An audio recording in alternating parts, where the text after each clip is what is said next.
Everyone, welcome back to register करो।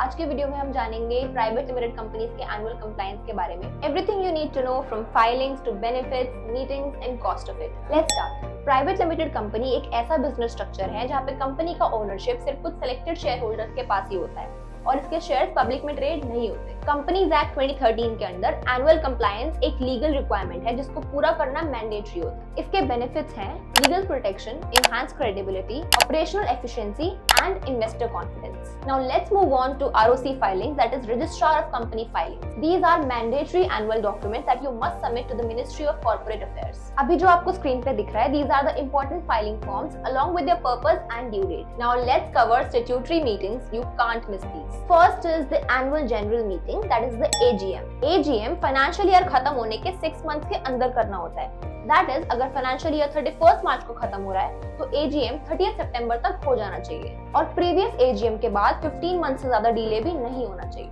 आगे बढ़ते हैं with income tax compliance. Remember, every private limited company must file it's income tax even if there is no profit. Income tax return filing की due date होती है 31st October of the assessment year. Now let's move on to tax audit report.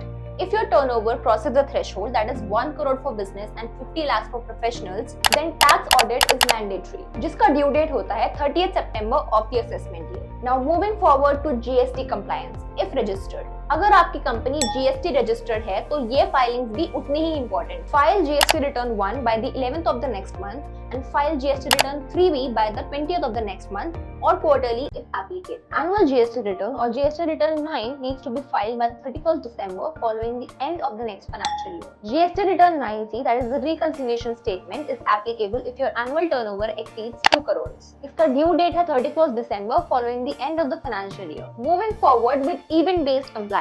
Beyond annual filing, certain events trigger immediate ROC updates, which includes change in directors, allotment of shares, change in registered office, and amendment in MOA and AO, जिसकी details आपके screen पर है। Still confused?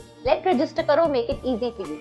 Visit the link in the description or visit registerkaro.in to book a free expert consultation today. Don't forget to like, comment, share, and subscribe for more business tips. Thanks for watching. See you in the next one.